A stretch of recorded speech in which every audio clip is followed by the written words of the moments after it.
안녕하십니까. 시청자 여러분께 알찬 지식과 정보를 적시에 제공하는 F학점의 천재들입니다.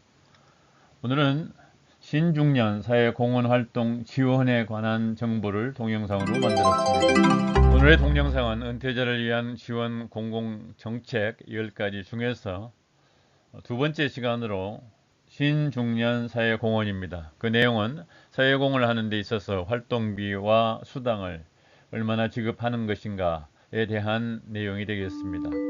그러면 본격적으로 신중년 사회공헌활동 지원에 대한 내용을 알아보겠습니다. 먼저 개요입니다. 퇴직자가 자기 경력을 사회 공익에 기여하는 활동이 되겠습니다. 우리는 오랜 세월 직장에서 경력을 쌓으면서 열심히 살아왔습니다. 그런데 막상 은퇴하고 나면은 그동안 갈고 닦은 전문성과 경험이 활용되지 못한 채 사라져버리는 경우가 많습니다. 한편 지역사회에서는 이런 경력을 가진 사람의 도움이 절실하게 필요한 경우가 매우 많습니다. 독서 지도나 안전교육, 생활복지, 상담활동, 법률 지원, 환경보전 등 다양한 분야에서 경험에 대한 수요가 발생하고 있습니다. 그 필요성에 부응하여 형성된 제도가 신중년 사회공헌활동 지원사업입니다. 이 제도는 50세에서 70세 사이의 퇴직자들이 자신의 경력을 살려서 비영리 기관이나 공공단체에서 활동을 하고 그에 대한 교통비, 활동비 등 실비를 지원받는 제도입니다. 단순히 시간 때우는 활동이 아니라 내가 그동안 축적한 경험과 지식이 누군가에게 도움이 될 수 있어서 보람과 자존감을 느낄 수 있는 기회가 됩니다. 자기가 가진 경력을 기부한다는 마음으로 지역사회를 위한 인생 제2막의 발걸음을 내디뎌 보는 것은 어떨까요? 대상 요건을 살펴보겠습니다. 나이가 만 50세에서 70세 사이의 퇴직자나 경력 보유자가 되겠습니다. 신중년 사회공헌활동 지원 사업은 경험이 있는 중장년이 사회에 기여할 수 있도록 지원하는 제도입니다. 이 제도는 단순한 일손 돕기가 아니라 그동안 쌓아온 직업적 경험과 전문성을 지역사회에 기여하는 방식이기 때문에 일정한 분야에서 경력 또는 자격을 보유한 분들을 우선 대상으로 합니다. 이런 일을 하려면 반드시 자격증이 있어야만 되는 것은 아니고 경력만으로도 충분히 참여 가능한 분야도 많습니다.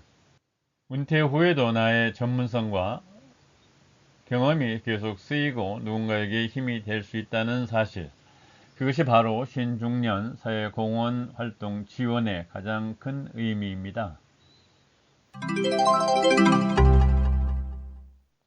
세 번째 주요 혜택을 살펴보겠습니다. 10시간에서 15시간 활동을 하고 월 최대 22만원의 실비를 보전받습니다. 자신의 경력을 활용한 공익적 일자리이자 정식 지원을 받는 공공활동입니다. 그들의 활동 시간은 주 10시간에서 15시간 정도로 하루에 2시간 내지 3시간, 그 다음에 주 3회 내외로 부담없이 참여할 수 있는 봉사입니다. 특히 중요한 점은 활동에 필요한 실비가 국가로부터 지원된다는 점에서 자원봉사와는 다릅니다. 교통비와 식비 등으로 매달 최대 22만원까지 실비 보전을 받을 수 있고 일부 지방자치단체나 기관에 따라서 활동비가 추가되기도 합니다.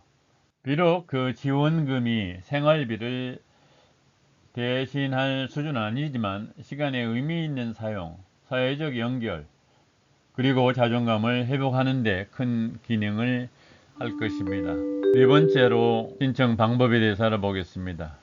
워크넷에서 신청이 가능하고 또는 공익단체 모집 공고에서 확인하시면 되겠습니다.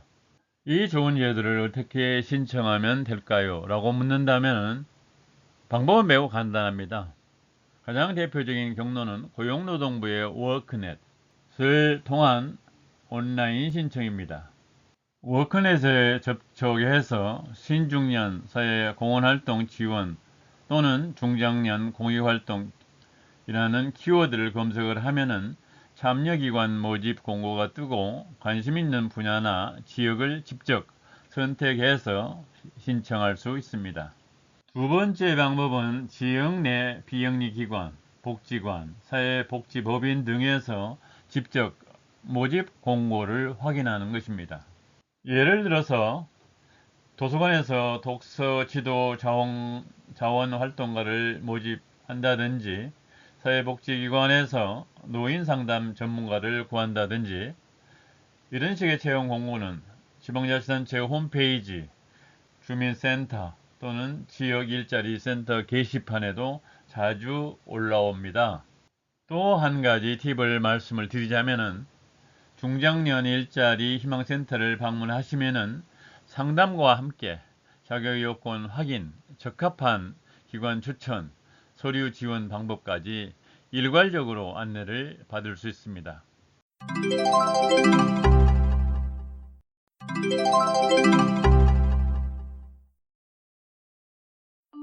다섯 번째, 사회공헌 활동을 위한 맞춤형 프로그램입니다. 첫 번째가 교육 멘토링 분야입니다. 표를 보면은 3개의 프로그램이 있습니다. 첫 번째가 청소년 진로 멘토입니다. 학교 지역 아동센터에서 직업 경험을 나누는 것입니다. 예컨대 서울 50플러스에서 청소년 진로 코치단원으로 활동하는 것입니다. 이하 학습 도우미와 학습 코디, 디지털 교육 지원은 표를 참조하시기 바랍니다. 두 번째는 돌봄 복지 분야입니다. 표를 보시면은 프로그램 중에 첫 번째 노인 돌봄 파트너입니다.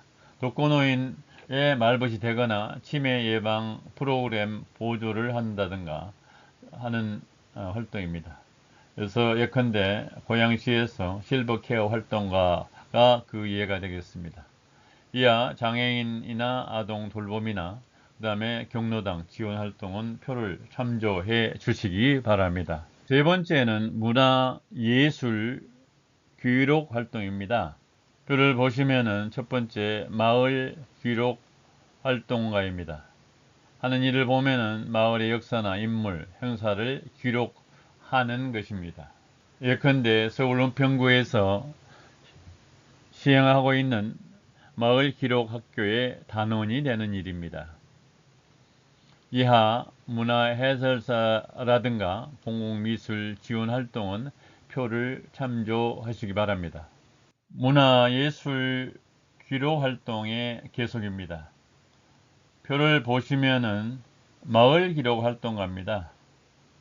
마을의 역사나 인물, 행사를 기록하고 자료 보관하는 겁니다. 이것을 아카이빙이라고 하는데 예를 들어서 서울시 은평구의 마을 기록학교의 단원이 되는 일입니다.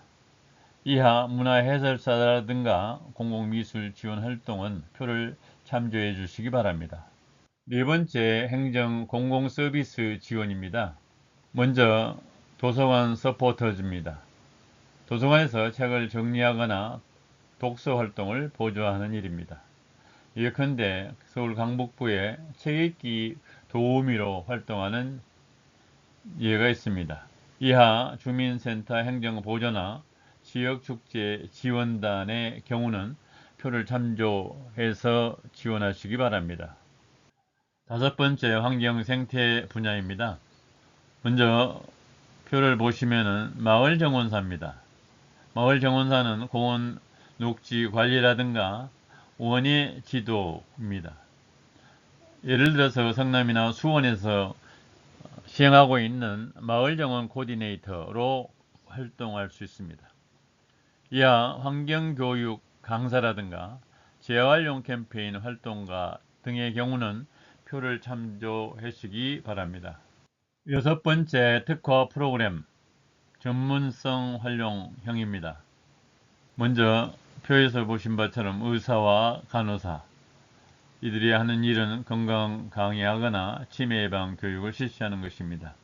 예컨대 울산시에서 신중년 건강 코디가 여기에 해당된다고 볼 수 있습니다. 이하 회계사나 노무사, 그 다음에 교사나 강사, 그 다음에 IT 전문가에 대한 활동 방향과 예시는 표를 참조해 주시기 바랍니다. 참여 전 체크리스트를 살펴보겠습니다. 먼저 자격 요건 확인을 해야 됩니다. 퇴직자의 경우 격려 혹은 자격증 여부와 지방자치단체별 차이를 확인해야 됩니다. 두 번째로는 거주지별 정책을 비교해야 됩니다. 서울이나 울산, 고양 등 각 자치단체 공고가 상이합니다. 세 번째는 환급 방법입니다. 수당과 실비 형태로 활동비의 일부를 보존해주고 있습니다. 네 번째는 활동 분야입니다. 교육, 멘토링, 환경, 문화예술, 행정, 지원 등 다양합니다. 향후 일정 및 공고입니다. 첫 번째로 거주하고 있는 도시를 중심으로 관심 있는 지자체의 정책 공고나 신청서를 확인해 주시기 바랍니다. 두 번째는 본인의 전문 경력 및 보유 자격증, 참여 가능한 시간대를 파악을 해서 맞춤형 프로그램에 지원하시면 좋겠습니다. 세 번째는 필요하시면은 특정 지방자치단체의 공고 URL이나 신청 절차는 고용노동부의 홈페이지를 참조하시기 바랍니다. 여덟 번째, 신중년 사회공헌활동 우수 사례 5가지입니다. 먼저 가문화 청소년 멘토링을 했습니다. 세대를 잇는 마음의 코치로서 봉사했습니다. 활동자는 60대 초반에 은퇴한 교사입니다. 내용을 보면은 지역의 결혼 이주 여성 자녀를 위한 정서적 지원 멘토링과 기초학력 지도를 실시했습니다. 세 번째 성과를 보면은 멘토링을 받은 학생들이 학교 성적과 출결이 모두 향상되었습니다. 62세의 은퇴 교사의 말을 들어보겠습니다. 나이에도 내 경험이 누군가에게 여전히 도움이 된다는 게 얼마나 큰 기쁨인지 몰라요. 라고 말했습니다. 두 번째 사례는 시니어 디지털 강사입니다. 노인 스마트폰 교실 선생님으로 활동한 사례입니다. 활동자는 전직 IT 엔지니어. 활동 내용을 보면은 동네 경로당 및 복지관에서 어르신 대상 스마트폰 SNS 교육을 했습니다. 세 번째는 성과는 참여 어르신 이용 만족도가 95%에 이르고 교육 이후 신청자가 2배 증가했습니다.